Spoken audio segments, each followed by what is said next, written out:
keterangan dari karyawan memang demikian.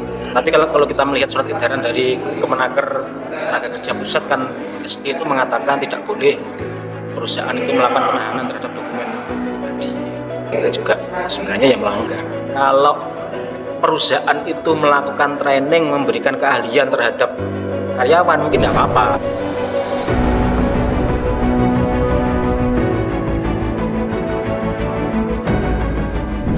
Beberapa hari memang menerima aspirasi, menerima keluhan dari karyawan Amul Message. Artinya ada beberapa case dari karyawan, misalkan ada perjanjian kerja yang sepihak, yang mana ada penahanan dokumen pribadi semacam ijazah dan sebagainya. Itu yang pertama.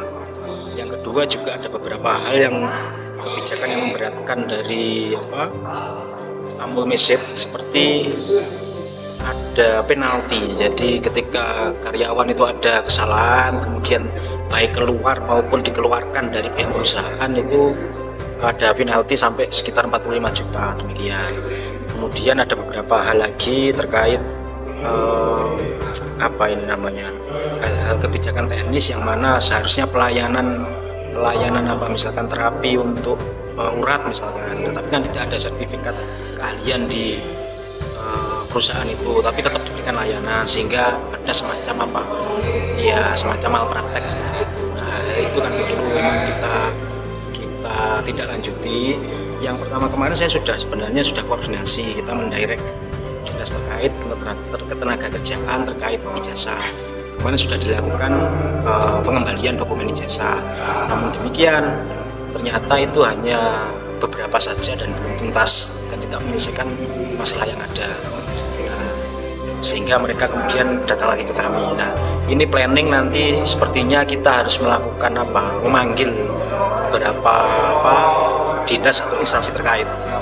Jadi seperti perusahaan sendiri, dinas terkait, bahkan kalau bisa juga pihak aparat penegak hukum, sehingga semua permasalahan ini tidak berlarut terus, segera clear seperti itu. Itu yang akan kita lakukan. Masih ada berapa jasa yang ditaruh? Ternyata masih banyak juga, jadi hampir 50 lebih ternyata. Jadi hanya beberapa saja yang masih sudah dikembalikan. Apa memang di perusahaan itu memang wajib harus menyerahkan ijazah? Kalau keterangan dari karyawan memang demikian. Tapi kalau kita melihat surat edaran dari Kemenaker Tenaga Kerja Pusat kan SE itu mengatakan tidak boleh perusahaan itu melakukan penahanan terhadap dokumen pribadi. Itu juga sebenarnya yang melanggar. Artinya kalau perusahaan itu melakukan training, memberikan keahlian terhadap karyawan mungkin nggak apa-apa, karena itu kan ada. Tapi kan ini ternyata keahlian yang diberikan bukan keahlian yang sertifikasi resmi, tapi adalah ya sekedar autodidak seperti itu. Artinya nggak ada klausul yang seharusnya bisa menahan dokumen pribadi. Kalau perusahaannya di mana? Kita perusahaannya di kecamatan Blimbing ini, Mas. Bergerak di bidang layanan pijat gitu, semacam Amul terapi pijat, message ya seperti itu.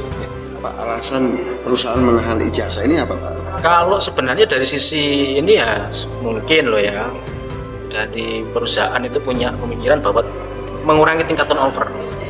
Artinya kan tinggi tingkat turnover, terus juga mungkin ada kebijakan-kebijakan tertentu yang dia padankan dengan seperti perusahaan yang bergerak di bidang keahlian seperti konsultan dan sebagainya. Tapi kan ini tidak sepadan seperti itu, karena keahlian yang dimiliki ternyata bukan atas pelatihan atau keahlian diberikan oleh perusahaan. Terus langkah yang diambil dari DPRD sendiri apa, Pak? Ini atas aspirasi itu Ketua Dewan kita akan memanggil semua pihak yang memang terkait dengan kasus ini, terutama perusahaan, juga pihak aparat, dinas terkait. Hanya kan di situ juga banyak. Kalau ini lintas komisi sepertinya, karena perizinan juga di Komisi A kita akan menelusuri perizinannya bagaimana, tentang alat kesehatan yang juga digunakan, suntik dan sebagainya. Mungkin kita di Komisi D, aspek tenaga kerjaan mungkin di Komisi B, mungkin ini juga akan lintas komisi. Ternyata berlarut, Mas.